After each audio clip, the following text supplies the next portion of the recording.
परिभवग्नमयविश्वदोहं तीर्थास्पदं शिवविरञ्चिनुतं शरण्यं हृत्यार्थिहं प्रणतपालभवाब्धिपोतं वन्दे महापुरुष ते चरणारविंदम।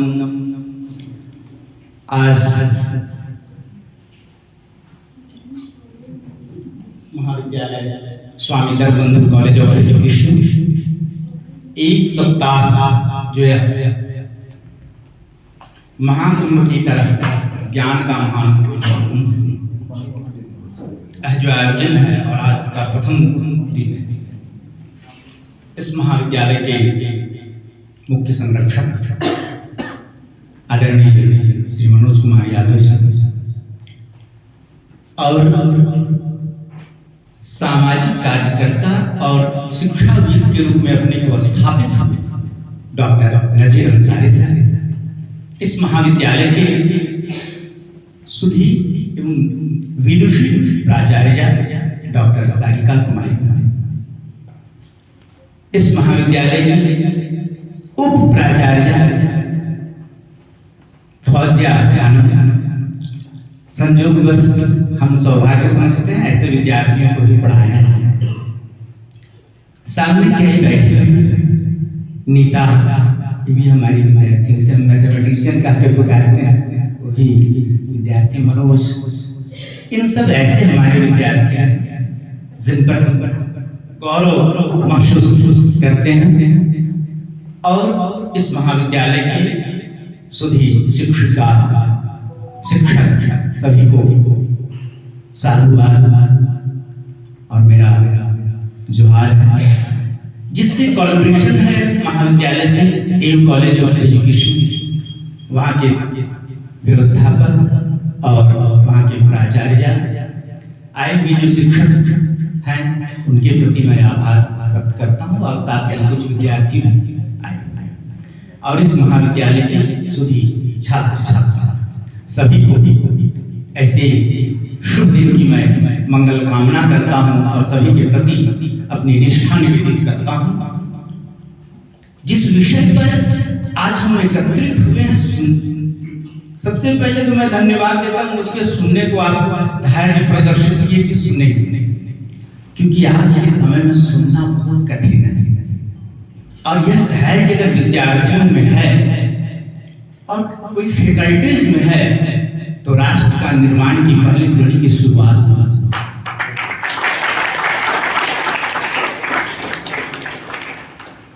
वरना लोगों ने तो यहां तक कहा कि धूप का ऐसा तनावितान, धूप का ऐसा तनावितान कि अंधेरा कठिनाई में जा फंसा और भागने की जब न मिली राह तो आदमी के भीतर जा फंसा। आदमी के भीतर ऐसे वातावरण में यदि ज्ञान का प्रस्फुटन कर रहा है स्वामी दरबंधु कॉलेज ऑफ एजुकेशन और आज का सामयिक विषय रखा कि इंक्लूसिव एजुकेशन और उसमें भी राष्ट्रीय शिक्षा नीति 2020 क्या इस पर प्रभाव डाल रहा है, इसके आयाम क्या, यह जो विषय अपने आप में है यह संवेदनशीलता को प्रदर्शित करने का और संवेदनशील मनुष्य को बनाने का और राष्ट्र के प्रत्येक नागरिक के प्रति सहानुभूति व्यक्त हो सके और उसकी अस्मिता की रक्षा हो सके और राष्ट्रीय चेतना जागृत हो सके, ऐसे प्रमुख मुद्दा है कि इंक्लूसिव एजुकेशन आज के लिए कितना प्रासंगिक है और इसकी जरूरत है।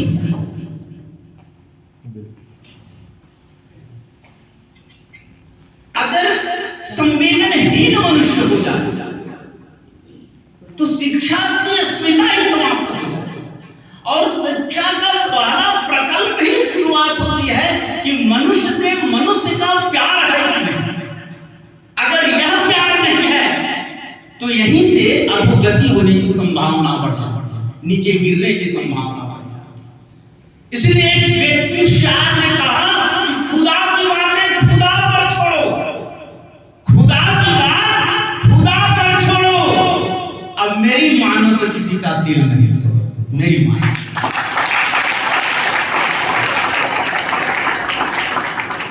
जहां ऐसे संकल्प के साथ हमने हैं, उसकी पृष्ठभूमि में ये इंक्लूसिव क्या है? ये इंक्लूसिव किस चीज को इंक्लूसिव करना है? समावेशन किसका है? तो मनुष्यता के उत्तुंग शिखर पर जाने के लिए आत्मीय बोध हो सके, इसीलिए भारत की चेतना करती कि आत्मवत सर्वभूतेषु, मेरे जैसा ही सारे जीव जंतु हैं, आत्मवत सर्वभूतेषु या पश्यति सब पंडिता। कौन यहाँ ज्ञानी है जो अपने जैसा सबको मानता, सब में अपना ही देखता, सब में वह ईश्वर तत्व को देखता। जब यह भाव आएगा तब किसी की शारीरिक रचना से किसी को अंतर नहीं कर पाएंगे, किसी की मानसिक रचना अगर अंतर है तो उससे अंतर नहीं कर पाएंगे, किसी की शारीरिक कुछ जिसे दुर्बलता नहीं कहा जा सकता। आज के समय में यह जान ले, इसलिए भारतीय स्वरूप में जो शब्द का प्रयोग अभी हो रहा है कि भगवान जो है वह खुदा अगर एक चीज आपने कुछ कम किया तो एक ऐसा विशेष चीज दे देता है उस शरीर में जिसके लिए राष्ट्र निर्माण में उसकी अहम भूमिका हो सकती है। इसलिए शब्द प्रयोग किया गया है ज्ञान कि विशेष अंग उसके अंदर निष्कर्ष किया गया है उस परवरदिगार। अब हमें पहचान करने की जरूरत है। जहां कोठारी साहब ने कह दिया कि हमारा क्लासरूम जो है ये miniature of our classroom is the miniature of our country, देश का लघुतम रूप है हमारा क्लासरूम। जहां यह बात कही गई मतलब राष्ट्र की चेतना की जागृति क्लासरूम से की जा सकती है। और ऐसे तत्व जहां निर्माण होते हैं वहां पर इंक्लूसिव एजुकेशन की चर्चा करना आज के समय में ज्यादा प्रासंगिक है। और इस महाविद्यालय के प्रति मैं आभार व्यक्त करता हूं कि ऐसे ज्वलंत मुद्दा पर यह लेक्चर सीरीज आयोजित कर रहा है।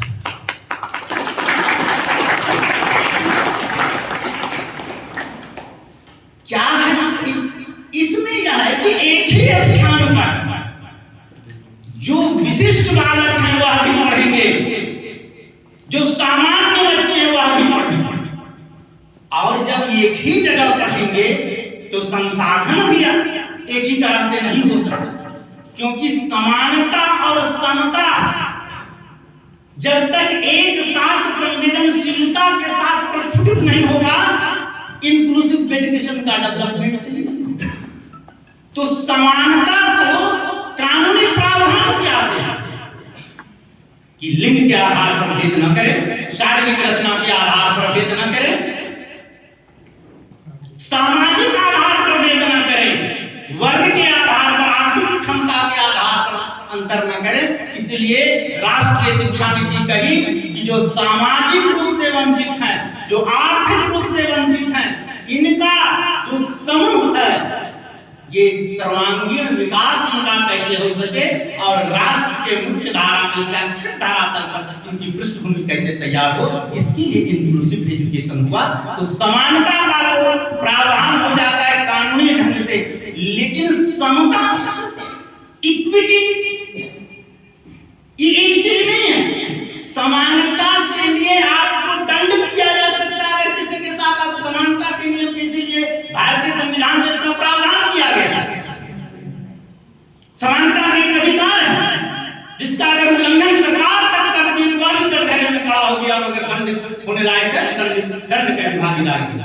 लेकिन समता का कैसे प्रस्फुटन हो या फैलाव कैसे हो या फ्लोरिश कैसे करे समता, क्योंकि इसके लिए दंड नहीं मिल रहा। अच्छा, मन से हम किसी को खराब सोचें, मन से किसी को गाली दें, मन से किसी की शारीरिक रचना पर हम अंदर अंदर मुस्कुरा दें, अंदर से हम घृणा करें, इसके लिए कोई दंड निर्धारण है क्या भारत सरकार? कोई संवैधानिक प्रावधान नहीं है।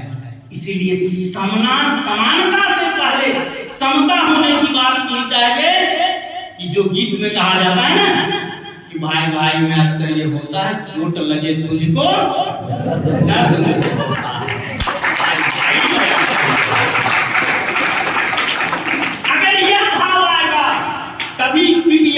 सकती है, वरना जैसे ही कोई महिला समाज में आगे बढ़ी, आगे करके कुछ हुई, एक पुरुषत्व भाव जगता है, अरे सब कुछ के बावजूद महिला ही है, दिमाग कम नहीं होगा।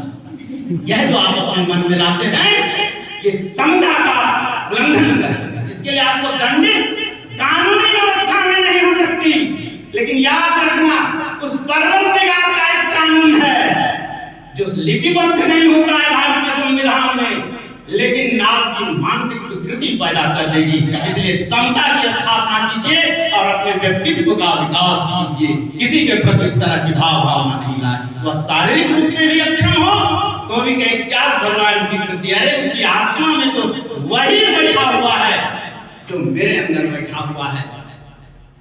और इस भाव से ये भारत के प्राचीन भाव है।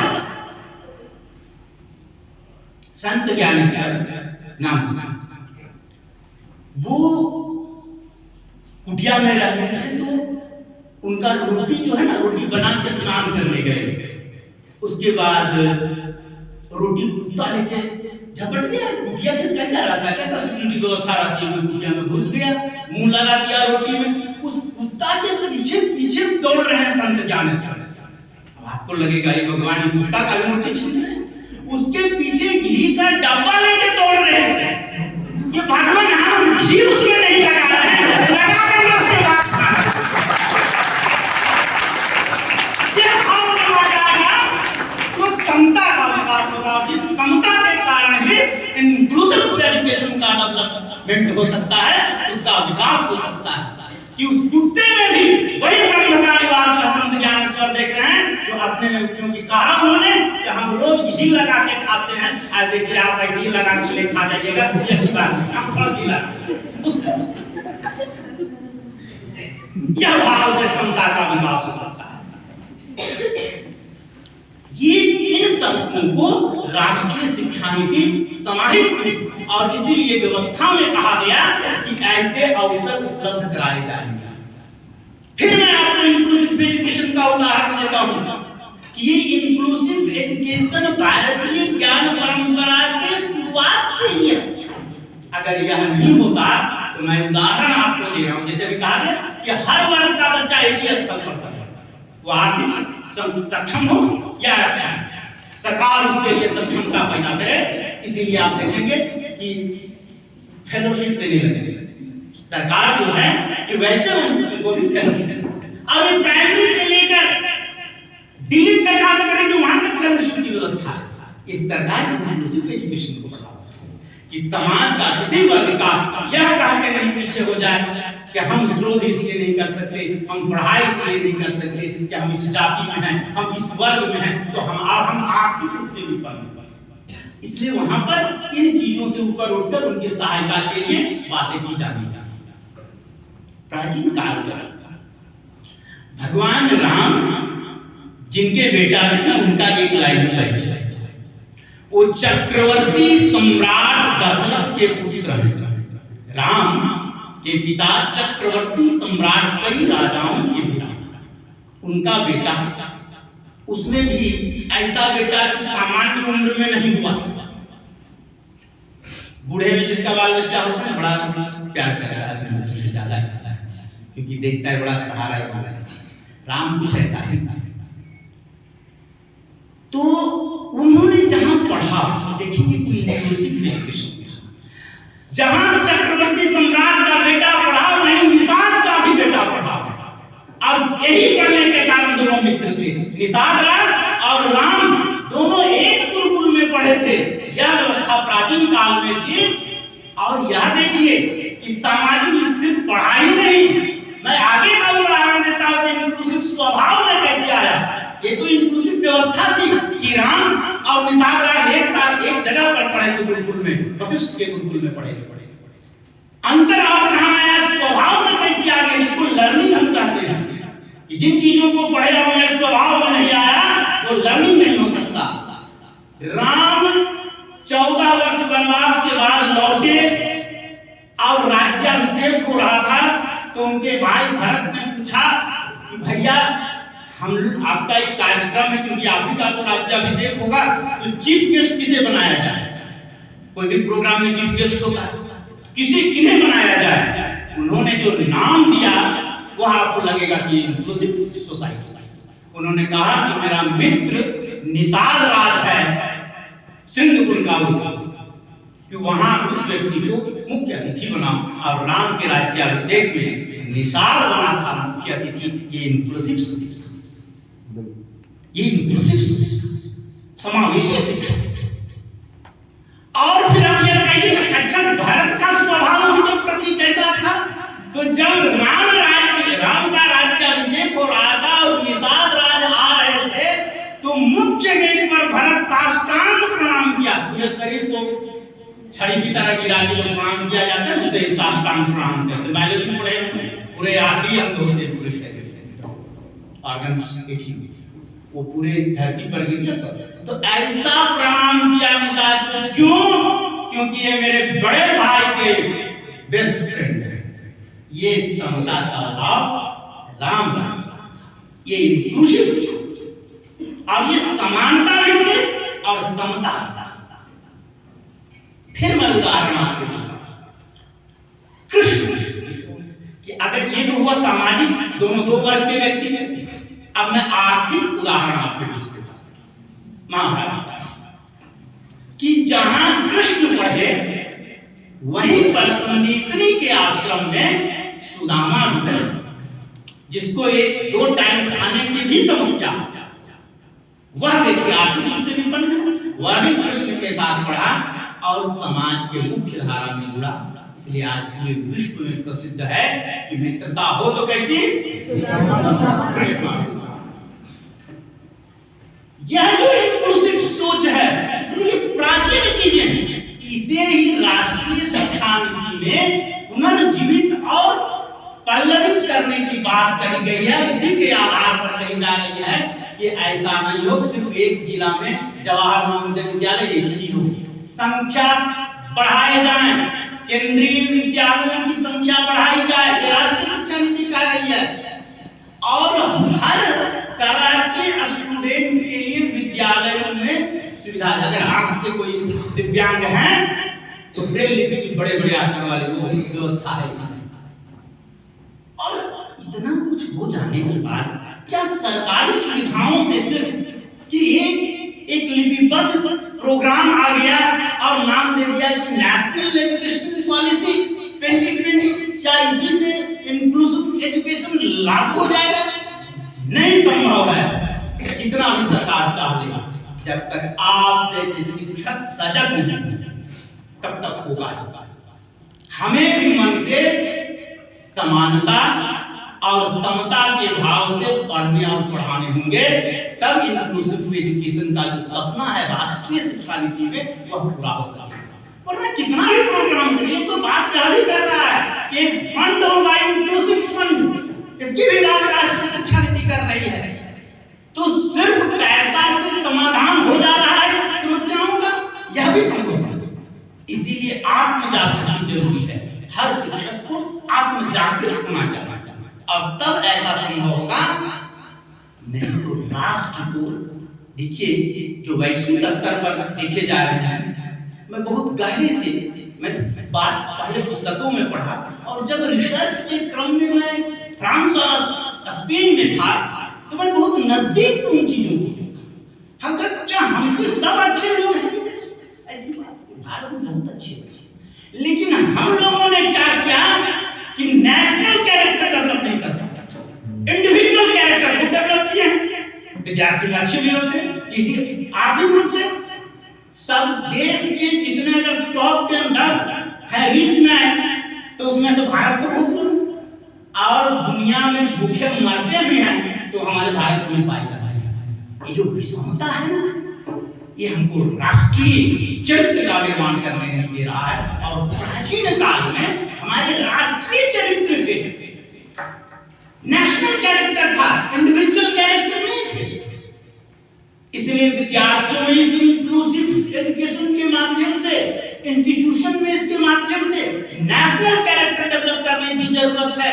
यूरोपियन कंट्री इंडिविजुअल कैरेक्टर पर विश्वास नहीं करता है, वो नेशनल कैरेक्टर डेवलप करता है, इसलिए वो डेवलप कंट्री हो गया। और हम आज भी लिखते हैं कि हमारा देश विकासशील देश। कब तक विकासशील? क्योंकि ये तृतीय विश्व का जो देश है, डेवलपिंग कंट्रीज जो है, ये सिर्फ ये डेवलपमेंट के इंडेक्स के आधार पर, हमारे सोच के आधार पर हम अपना विकास नहीं चाहते, हम इंडिविजुअल चाहते हैं। और याद रखिए, एक स्वाभाविक प्रवृत्ति है कि सद्गुण जो है एकत्रित एक जगह होना बड़ा कठिन होता है। दुर्गुण है एक साथ एक जगह बहुत जल्दी एकत्रित हो जाता है। आप कभी नहीं एक व्यक्ति को देखिएगा कि अकेले शराब पी रहा है, तो चार को बुला लेता है, क्योंकि मजा तभी, ठीक है। और जो नहीं पीता है उसे उत्प्रेरित करता है, क्या जिंदगी में कुछ है यार, रखने दिया है तो थोड़ा सा लिया करो, थोड़ा यह जो बात से प्रेरित करता है वो सद्गुण में इसलिए एकत्रित हो जाता है और विद्वानों के बीच में मतभेद। आप याद रखिए, सत्य जैसे बोलिएगा दूसरा सद्गुण छूट जाएगा, शीलता समाप्त हो जाएगी। अच्छा बताइए, तो हमारे बारे में भी सत्य बोलिए, ये भाव है। अब सत्य विचार बोलने वाला करेगा क्या? क्योंकि सद्गुण एकत्रित नहीं हो सकता और दुर्गुण तुरंत एकत्रित हो जाता है। दुर्गुणियों की संख्या अधिक नहीं है, लेकिन वो एकत्रित है। सद्गुणी बहुत है, लेकिन एकत्रित। हम इंक्लूसिव एजुकेशन के माध्यम से सद्गुणों को एकत्रित करना चाहेंगे, और जब सद्गुण एकत्रित होंगे तो राष्ट्र की अस्मिता, राष्ट्र की एकता, और जो शैक्षिक पृष्ठभूमि जिसका हम तैयार करना चाहते हैं राष्ट्रीय शिक्षा नीति के माध्यम से, उसका निश्चित रूप से विकास होगा। यह कहने माने श्रम का सम्मान हो, तब आप समझेंगे कि इंक्लूसिव एजुकेशन। आपको मैं बताऊं कि आप निजी तबका के भाव किसको समझते हैं? आप अपने मन में सोचिए, किसी को कहिएगा नहीं। आप जैसे साइकोलॉजी में एक टूल्स है, सारे टीचर करते जानते हैं कि भाई अपना आकलन अपने, ठीक है, सेल्फ असेसमेंट आप अपने कीजिए। कहिएगा, किसी को कहा भी नहीं जाता किसी को सेल्फ असेसमेंट। हम बच्चों को पढ़ाते तो कहते भी दरवाजा बंद करके सेल्फ असेसमेंट करना, एक जगह गुण लिखना, उसका लिखना कि हमारे अंदर अच्छा क्या है, फिर बाद में पढ़ के छाप देना, और कोशिश करना कि संख्या दुर्गुण का कम करें, सद्गुण का विकास का। ये सब आप लोग अपने आप कम जो पैसा से जिसको कम पाते हैं उसे आप कहते हैं कि लगता है अच्छा। बड़ा किसे कहते हैं? जो पैसा पद से बड़ा, जो गुणी है उसको बड़ा हम नहीं कर पाते हैं। और यह जो नहीं हम कर पा रहे हैं, इससे लिए हम नेशनल कैरेक्टर डेवलप कर पा रहे हैं। श्रम का जिस दिन सम्मान होगा उस दिन आपको लगेगा कि अब ये सद्गुण एकत्रित, क्या आप जो जिसे छोटा आप समझते उससे भी उतना ही प्यार से बात, उतना ही सम्मान से बात। मैं फिर आपको उस राम के चरित्र में ले चलता हूं कि वन जा रहे हैं, गंगा पार करने के लिए नाव चाहिए, और नाव, अब बताइए, देखिए आप कितनों भी थोड़ा सा स्तर पैसा कमी हो जाएगी ना, तो सोच में कमी नहीं होगा, बोल चाल पैसा ही रहेगा। लेकिन राम का चरित्र देखिए कि एक चक्रवर्ती सम्राट का बेटा कल राजा होने वाला था, नहीं हुआ, आज चला गया है जंगल। निषाद राज को राजा का बेटा की तरह नहीं बुलाया, जो मल्लाह चलाने वाला नाव, उसको कहते हैं बड़े भाव से कि आप कृपया, हम मांग रहे हैं आपका नाव, हमको नाव पर मांगना और बुलाना दोनों में मांगा जाता, मांगने में आदमी छोटा हो जाता, ठीक है, और ऑर्डर देना उसमें बड़ा। राम ऑर्डर नहीं, राम डिमांड, अपनी जरूरत को उसके सामने रखे, और तब वह व्यक्ति, वो तो मल्लाह है, छोटा नौजवान, आज तक वो आदेश का ही स्वर सुना था, और राम का जब रिक्वेस्ट वाला स्वर सुना तो कहा लगता है ये मनुष्य के रूप में कोई भगवान आया है, क्योंकि आज तक हमको सब ऑर्डर नहीं दिया था। इसने पहली बार मुझे जो है मेरे श्रम का सम्मान करना किया है। ऐसा भाव होने से इंक्लूसिव एजुकेशन की एक विद्यालय में पढ़ेगा जहां जाति पर कोई अंतर नहीं, जहां धर्म पर कोई अंतर नहीं, जहां शारीरिक रचना पर कोई अंतर नहीं, जहां मानसिक रचना पर कोई अंतर नहीं, जहां अलग से कोई व्यवस्था नहीं है कि जिसको डिस्क्रिमिनेट किया जा सके, अलग किया जा सके। अगर ऐसा नहीं हुआ तो देश के लिए यह स्थिति होगी। मैं आपको कह रहा हूं कि देश विकृत हो जाएगा। लोग कह रहे हैं शारीरिक विकृति, राष्ट्र की विकृति हो जाएगी अगर इंक्लूसिव एजुकेशन का सही से डेवलपमेंट और इम्प्लीमेंट नहीं हुआ तो। और धूमिल के शब्दों में हम तो आगाह करके कह रहे हैं कि तेरे पैरों के नीचे जमीन नहीं है, तेरे पैरों के नीचे जमीन नहीं है। अब कमाल तो यह है कि फिर भी तुझे यकीन नहीं है, फिर भी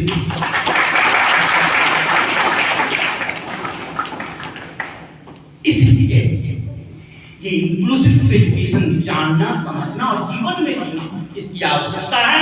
और मैं एक उदाहरण के साथ मैं आपको इस इंक्लूसिव एजुकेशन की भारतीय व्यवस्था, जिसे राष्ट्रीय शिक्षा नीति 100% लागू कर दिया है, हम कितना उसका इंप्लीमेंट कर पाते हैं, शिक्षकों, छात्रों, अभिभावकों, समाज के प्रबुद्ध वर्ग को, समाज सेवियों पर निर्भर कर रहा है।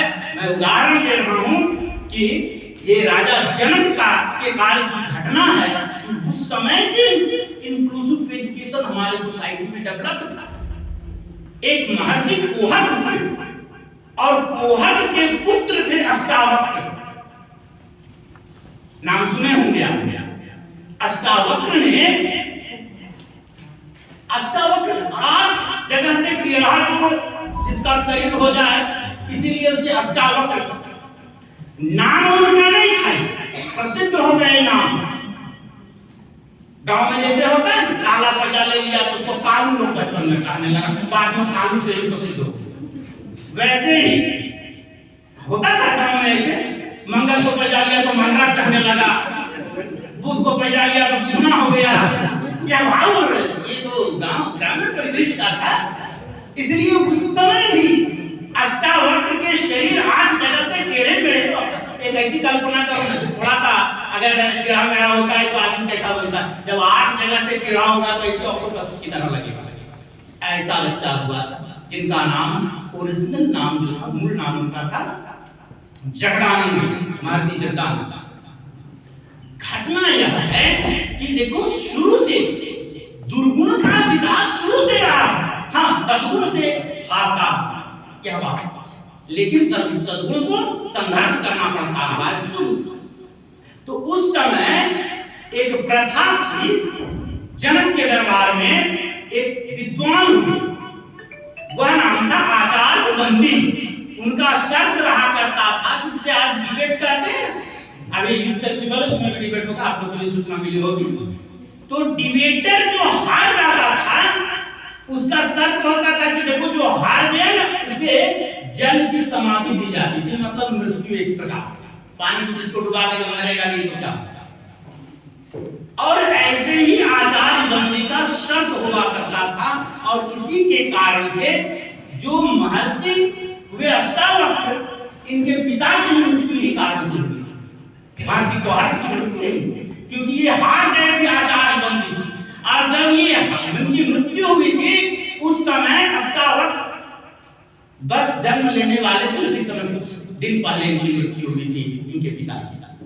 लेकिन जब गर्भ में थे, इतने तीव्र बुद्धि से साइकोलॉजी मानता है कि गर्भ में भी बच्चा पढ़ता, तो पिता वेद पाठ कर रहे थे, माँ के बगल में बैठ, उसकी माँ जो हुई अष्टावक्र की जो माँ थी उनकी बगल, तो कहीं उच्चारण में गलती हो गई आचार्य कोहट से, तो अंदर पेट से आवाज दिया बच्चा, बाबूजी गलती पढ़ते हैं। अब जरा देख, एक तो शिक्षक ऐसी ही अभिमानी होना, ठीक है, दूसरा पिता और अभिमानी होता है। एक छोटा बच्चा जिसका जन्म भी नहीं हुआ अंदर से बोल रहा है पिताजी आपका प्रोनाउंसिएशन गलत है, क्रोध आ गया। और उन्होंने कहा कि जो जन्म से इतना टेढ़ा है कि जन्म लेने के बाद क्या करेगा समाज, श्राप दे दिए क्रोध में कि जाओ जब तुम जन्म लेगा और हम उसे पैदा ले, क्योंकि तुम बहुत टेढ़ा है। बाबूजी को ऐसे बोला जाता है। क्रोध में तो कह दिए, पिता का तो और श्राप हो गया। जब जन्म लिए उस समय उनके पिता रहे नहीं, बच्चा जन्म लिया 8 महीने से टेढ़ा, जिसे आज दिव्यांग। यह बच्चा जब जन्म लिया तो देखिए, जैसे ही 2-3 साल बोलने लायक हुआ, बच्चा तो पूछने लगा अपनी माँ से, मेरे पिताजी देखते नहीं है घर में उनको, कहाँ सबके पिताजी हैं, हमारे पिताजी। उनकी माँ बार बार झूठ बोल देती थी, देखो तुम्हारे पिताजी ना वो गए हुए हैं विदेश में पैसा कमाने, तेरे तो बच्चा एक दिन खेलते खेलते, उस समय 4-4.5 वर्ष का था, आया और कहा कि ना यार, मैं हमसे लगता है तुम झूठ बोलती, हम पैदा हुए इतना साल हो गया, अभी तक पिताजी हमसे मिलने नहीं आए हैं, बात को जरूर है। और माँ को इतना इमोशनली उसे प्रेरित कर दिया कि माँ के मुंह से निकल गया अपनी घटना और कहा कि अच्छा माँ, तो ये छुपाने की क्या बात, ये खाली हमको एड्रेस बता दो किससे पिताजी हारे थे, हम जाते हैं देखते हैं कैसा विद्वान है, बहुत बड़े विद्वान है, तुम मत जाओ, राजा जनक के दरबार में होते हैं। बच्चा बोला कुछ नहीं, माँ की बात सुना और गया और राजा जनक के दरबार में घुसने की कोशिश की। सबसे पहले तो देखिए सिक्योरिटी तो होता है, वो भगा रहा था। उन्होंने कहा कि देखो मुझे मिलना है अंदर, राज दरबार में मुझे जाना है। जो चेतना आप देखेंगे उस बच्चे में, आपको इंक्लूसिव एजुकेशन की झलक। उन्होंने कहा कि देखो यहाँ सिर्फ विद्वान की सभा चल रही है, हम जनता की सभा नहीं। बोले अच्छा विद्वान तुम किसे मानते हो? उस गार्ड से पूछा, उस 4.5 साल का बच्चा, विद्वान तुम किसे कहते हो? बाल पका लेना बुद्धिमान का ज्यादा होना है क्या? लंबा शरीर हो जाना इसको बुद्धिमान कहते हैं क्या?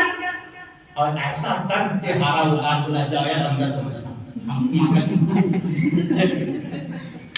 और अंदर जब गया ऐसा विचित्र बच्चा जो 8 महीनों से टेढ़ा है, तो पूरे सभासद हंस गए।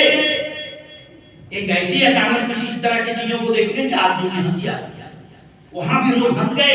जनक तक हंस गए, जबकि जनक को विदेह कहा जाता है। विदेह का मतलब शारीरिक चीजों से नहीं लेना देना, हम उन चीजों से ऊपर ज्ञान के साक्षात जनक को कहा गया है, ये ज्ञान परंपरा। और वह जैसे ही राज दरबार में घुसा सब हंस गए, तो ये भी हंसने लगे। 4.5 साल का बच्चा जगदानंद वो भी जोर जोर से हंसने लगे, सब चुप हो गए। अरे जिस पर हंस रहे हैं वो भी हंस रहा, तो सब चुप हो गया। बोला तुम क्यों हंस रहे हो? बोला हमको तो हम आप लोग पर हंस रहे हैं। बोला हम लोग पर क्यों हंस रहे हो? तुम देखने में थोड़ा लगा फटा इसलिए हम लोग हंस रहे। बोला हमको भी लग रहा है कि आप लोग भी अटपटे। कहा जाता है कि विद्वानों की सभा है, लेकिन विद्वता की पहचान जिस सभा में शारीरिक रचना से होती है, वहां विद्वान थोड़ी बैठे, सब के सब मूर्ख बैठे हुए हैं। जब ऐसी बात कहा एक 4.5 साल का बच्चा, और उसने कहा चुनौती देते हुए उस सभा में कि राजन सुनो, तुम्हारे इस दरबार में कौन है आचार्य बंदी? ऐसे उंगली दिखा करता, कौन है आचार्य बंदी? आचार्य बंदी अचानक एक बच्चा जो उसे बोल दिया तो ही जाएगा। बोला कौन आचार्य बंदी? आचार्य बंदी सामने आया, बोले मैं ही हूँ। बोला मैं आपके साथ शास्त्रार्थ करूंगा। छोटा बच्चा कह रहा है मैं आपके साथ डिबेट करूंगा। बोला आज देखो बहुत बड़ा पहलवान रहे, छोटा बच्चा कह रहा मेरे साथ कट्टा पट्टी खेलेंगे। बोलेगा समाज बोलेगा ये भाई क्या कर रहे हो? अरे तो बच्चा था जो मुंह में आया बोल दिया, हमारी तो समझदारी होनी चाहिए। तो उसने कहा कि देखो तुम बहुत छोटे हो, तुम हमारे साथ डिबेट नहीं कर सकते, तुम्हारा शास्त्रार्थ लायक हो ही नहीं अभी, तुम अपना कुछ परिचय दो, ज्ञान का कुछ परिचय दो, तब हम समझे कि तेरे साथ डिबेटर नहीं हो सकते हैं। तो उन्होंने जो परिचय दिया वो पूरे भारतीय ज्ञान परंपरा और राष्ट्रीय चेतना और जिसमें इंक्लूसिव एजुकेशन का जड़ लोग खोज रहे हैं उसी में मिलेगा। उन्होंने परिचय जो दिया कि बालुम जगदानंद, सेल्फ इंट्रोड्यूस होता है, वही परिचय दे रहा है बच्चा अपना शास्त्रार्थ के बाद कि बालुम जगदानंद नमे बाबा सरस्वती या पूरे पंचम आप दे वर्णयामि जगत्त्रयम्। मेरा नाम बालू, मैं बच्चा हूँ बालोहम संस्कृत है, थोड़ा हम हिंदी कर दे रहे हैं। बालोहम जगदानंद, मैं बच्चा हूँ जगदानंद, जगदानंद राम का मैं बच्चा हूँ। बालोहम जगदानंद, नामे बाला सरस्वती, मैं बच्चा हूँ, मेरी सरस्वती बच्ची नहीं है। पहला उसका परिचय देखिए, बालोहम जगदानंद नामे बाला सरस्वती, ये सरस्वती मेरी बच्ची नहीं। फिर आगे क्या कहा कि बालोहम जगदानंद नामे बाला सरस्वती, आप नहीं पंचम आप दे तू, आप तो मतलब वर्ष होगा, पंचम आप दे तू, 5 वर्ष पूर्णे में थोड़ा सा बचा हुआ, आप पूर्णे पंचम आप दे तू, वर्णयामि जगत्त्रयम्, तीनों लोक में ऐसा कोई विषय नहीं है जिसका मैं वर्णन नहीं कर सकता, वो छोटा सा बच्चा होगा। अब आप अंदाज कीजिए कि वो 4.5 साल का बच्चा कौन स्कूल में पढ़ा था।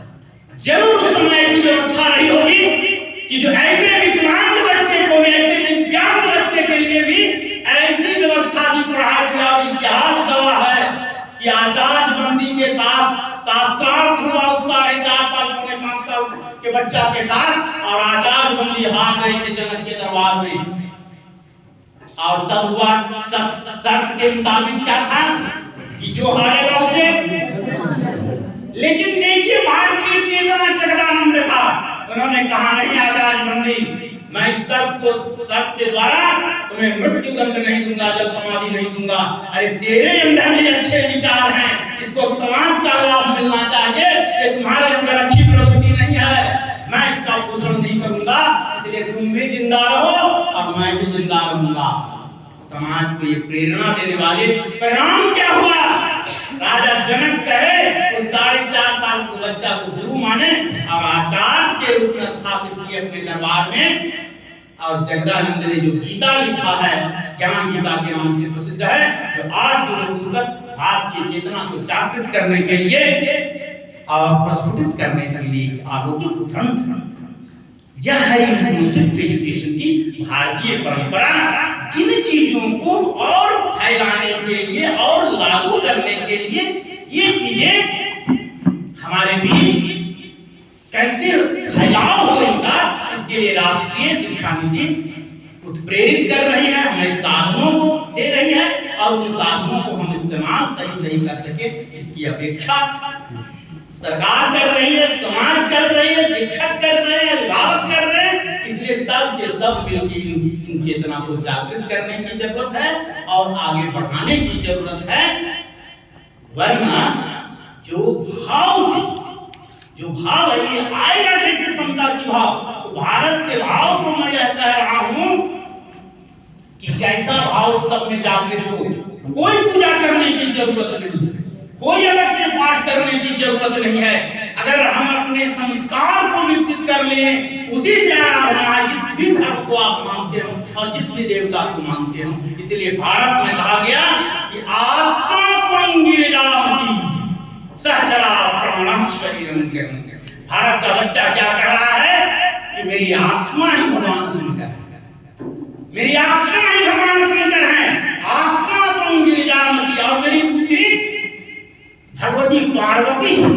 अब दोनों का थोड़ा पर्सनैलिटी मैं आपके बीच रखता हूं तो आपको समझ में आ जाए कि समता और समानता कैसा शंकर है, शंकर का चरित्र कैसा है कि समाज के लिए, समाज बचकर रहे, समाज का उत्थान हो, इसके लिए समाज को अमृत दिया और अपने विष का पान किया। इसीलिए आज भी कहा जाता है कि मान सहित विष पान करी शंभु है जगदीश। जो समाज के लिए जहर पिएगा उसे तो अपना मालिक बनाकर दुनिया के लोग रखेंगे।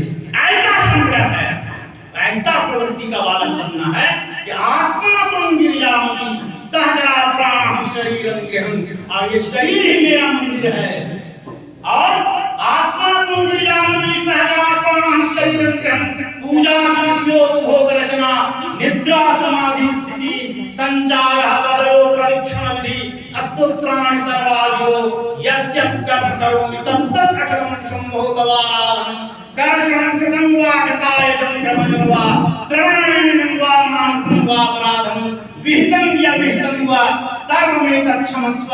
जय जय करुणाब्धे महादेव सिंहो। कैसा हमारी पूजा हो कि जो मैं चलता हूँ भगवान की प्रदक्षिणा है, काम करता हूँ भगवान का ही काम है, जो मैं बोलता हूँ भगवान की स्तुति है, और जो मैं सोता हूँ भगवान के लिए समाधि है। ऐसा चरित्र का बालक जब होगा तो समता समानता और इंक्लूजन का डेवलपमेंट होगा और ऐसी शिक्षा की व्यवस्था हो सकेगी। इसीलिए एक कवि ने कहा कि कुछ बातें सिखाया आंखों के नीर ने, कुछ बातें सिखाया आंखों के नीर ने, कुछ बातें सिखाया इंसान के पीर ने। और जब चिड़ियों को दाना चुगते देखा तो मुस्कुराकर अपना कटोरा फेंक दिया एक फकीर ने कि दाना तो देने वाला ऊपर है, कटोरा लेकर